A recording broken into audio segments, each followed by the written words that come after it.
নমস্কাৰ ছাত্ৰ ছাত্ৰীসকল যিসকলে মেট্ৰিক পৰীক্ষা দিবা সেইসকলৰ বাবে এই ভিডিঅ'টো বহুত ইম্পৰ্টেণ্ট। ছাত্ৰ ছাত্ৰীসকল এই ভিডিঅ'টোত আজি আমি আলোচনা কৰিম অসমীয়া সাহিত্য চয়নিকা পাঠ্যপুথিৰ পৰা জিকিৰ আৰু অসমৰ জনগোষ্ঠীৰ গাঁথনি আৰু সংস্কৃতি এই দুটা পাঠটিৰ পৰা কেইটামান গুৰুত্বপূৰ্ণ প্ৰশ্ন। ভিডিঅ'টো স্কিপ নকৰি সম্পূৰ্ণখিনি চাই থাকা। স্কিপ কৰিলে মাজত বহুখিনি ইম্পৰ্টেণ্ট কথা ৰৈ যাব। ইয়াৰ লগতে মোৰ এটা সৰু ৰিকুৱেষ্ট, যদি ভিডিঅ'টো ছাবস্ক্ৰাইব, লাইক, শ্বেয়াৰ আৰু কমেণ্ট কৰা নাই তেনেহ'লে অতি সোনকালে কৰা, যাতে তোমালোকৰ মাজলৈ সৰ্বপ্ৰথমে নতুন নতুন ভিডিঅ' আহে। তো ছাত্ৰ ছাত্ৰীসকল ভিডিঅ'টো আৰম্ভ কৰোঁ। ছাত্ৰ ছাত্ৰীসকল মই অসমৰ জনগোষ্ঠী গাঁথনি আৰু সংস্কৃতি পাঠটোৰ পৰা প্ৰথমে কৈ আছোঁ। তাৰে প্ৰথম প্ৰশ্নটো হৈছে ত্ৰয়োদশ শতিকাত অসমলৈ অহা বহিৰাগত গোষ্ঠী কোনটো? এইটোৰ এনচাৰ হৈছে ত্ৰয়োদশ শতিকাত অসমলৈ অহা বহিৰাগত গোষ্ঠীটো হৈছে মংগোলীয় গোষ্ঠী। দ্বিতীয় প্ৰশ্নটো হৈছে অসমৰ মংগোলীয় গোষ্ঠীৰ লোক কোনবিলাক? এইটোৰ এনচাৰ হৈছে আহোম, বড়ো, কাছাৰী, কোচ, মেচ, ডিমাচা, চুতীয়া, গাৰো, কাৰ্বি, দেউৰী, মিচিং ইত্যাদি। তাৰ পিছৰ প্ৰশ্নটো হৈছে চাহ উদ্যোগৰ কৰ্মীসকল কোন? ক'ৰ পৰা অসমলৈ আহিছিল? এইটোৰ এনচাৰ চাহ উদ্যোগৰ কৰ্মীসকল হ'ল চাওতাল, কুৰ্মী, মুছহৰৰ, কোল, বিল, মুণ্ডা, তেলেঙা, ওৰাং, তাঁতী, ভূ, লোহাৰ আদি। তেওঁলোক বিহাৰ, উৰিষ্যা, মধ্যপ্ৰদেশ, উত্তৰ প্ৰদেশৰ পৰা আহিছিল। 4 নম্বৰ প্ৰশ্নটো হৈছে অসমৰ পুৰণি সাহিত্যৰ সমলবোৰ কি কি উল্লেখ কৰা? এইটোৰ এনচাৰ হৈছে অসমৰ পুৰণি সাহিত্যৰ সমলবোৰ হ'ল অলিখিত ঘৰখীয়া নাম, নিচুকনি গীত, নাও খোলোৱা গীত, বাৰমাহী গীত, আই নাম, বিয়া নাম, বন গীত, বিহু গীত, দেহ বিচাৰৰ গীত, মন্ত্ৰ সাহিত্য আৰু ডাকৰ বচন আদি। 5 নম্বৰ প্ৰশ্নটো হৈছে বৌদ্ধ ধৰ্মৰ মূল মন্ত্ৰ কি? এইটোৰ এনচাৰ হৈছে বৌদ্ধ ধৰ্মৰ মূল মন্ত্ৰ হ'ল অহিংসাই পৰম ধৰ্ম।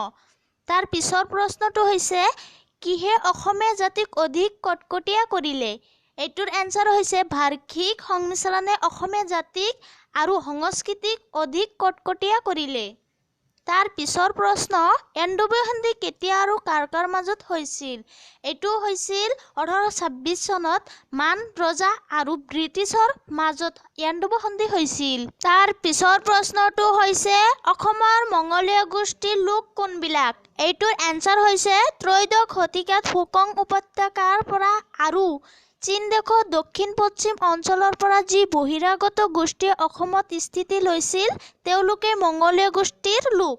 ছাত্ৰ ছাত্ৰীসকল এতিয়া আছে তোমালোকৰ কাৰণে ডাঙৰ কুৱেশ্যন। এইবিলাকৰ এনচাৰ মই দিব নোৱাৰোঁ, বহীত লিখিবা।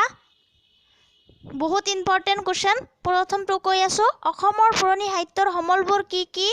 দ্বিতীয়টো হৈছে অসমৰ বৈচিত্ৰ্যপূৰ্ণ জনগোষ্ঠীৰ গাঁথনিত অসমৰ সংস্কৃতিৰ বৈশিষ্ট্য ৰক্ষা পৰিছে। কথাষাৰ গুৰুত্ব ব্যাখ্যা কৰি অসমৰ জনগোষ্ঠীৰ বৈচিত্ৰ্যৰ কথা বৰ্ণনা কৰা। তাৰ পিছৰ প্ৰশ্নটো হৈছে অসমৰ জনগোষ্ঠীৰ গাঁথনিক বৈচিত্ৰ্যপূৰ্ণ বুলি কিয় কোৱা হয়? নাইবা এনেকৈ প্ৰশ্নটো হ'ব পাৰে বাৰ্ষিক সংমিশ্ৰণে অসমীয়া জাতি আৰু সংস্কৃতিক বেছি কটকটীয়া কৰিলে।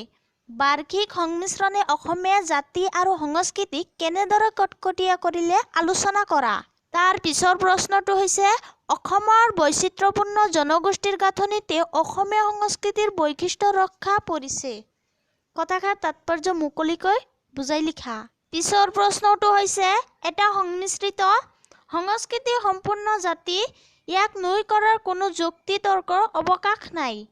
ইয়াত লিখকে কাক আৰু কি সংস্কৃতি সম্পূৰ্ণ জাতি বুলি কৈছে? নুই কৰাৰ কোনো যুক্তি তৰ্কৰ অৱকাশ নাই বোলা কথাষাৰৰ সত্যতা বিচাৰ কৰা। এটা তাৎপৰ্য ব্যাখ্যা আছে, সেইটো হৈছে দেখা যায় সকলোকে বান্ধি থোৱা এনাজাৰীডাল আছিল অসমীয়া ভাষা। এতিয়া তোমালোকক কম জিকিৰ কবিতাৰ পৰা কেইটামান গুৰুত্বপূৰ্ণ প্ৰশ্ন। আজান ফকীৰৰ সেইটো হয়। সেইটোৰ প্ৰথম প্ৰশ্ন হৈছে জিকিৰৰ ৰচক কোন? এইটো তোমালোকে নিশ্চয় জানা, এইটো হৈছে আজান ফকীৰ। দ্বিতীয় প্ৰশ্নটো হৈছে জিকিৰবোৰক কিহৰ লগত তুলনা কৰিব পাৰি এনসাৰ হৈছে জিকিৰবোৰক হিন্দুসকলৰ ভক্তিমূলক প্ৰাৰ্থনা বা স্থিতি গীতৰ লগত তুলনা কৰিব পাৰি তাৰ পিছৰটো হৈছে জিকিৰ শব্দটো কি শব্দৰ পৰা ওলাইছে এটোৰ এনসাৰ হৈছে জিকিৰ শব্দটো আৰবী জিকৰ শব্দৰ পৰা ওলাইছে জিকৰ শব্দৰ অৰ্থ হৈছে স্মৰণ কৰা এতিয়া তোমালোকক এটা ব্যাখ্যা কৰা কৈ দি আছো হেতু হৈছে পানী মৰে পিয়াহত অগ্নি মৰে জাৰত খুদাৰ ৰসুল লুকাই আছে মুমিনৰ আৰত তাৰ পিছত চমুটুকা আছে আজান ফকিৰ আৰু এটা আছে জিকিৰ ছাত্ৰ ছাত্ৰীসকল আজিৰ ভিডিও এইখিনি আছিল এইখিনি তোমালোকে ভালদৰে মুখস্থ কৰিবা তোমালোকৰ বহুত কামত লাগিব আৰু এনে ধৰণৰ ভিডিও দেখাৰ বাবে তোমালোকে লাইক শেয়াৰ কমেন্ট আৰু সাবস্ক্ৰাইব কৰি ৰাখিবা যাতে তোমালোকৰ মাজলৈ নতুন নতুন ভিডিওবিলাক সৰ্বপ্ৰথমে আহি থাকে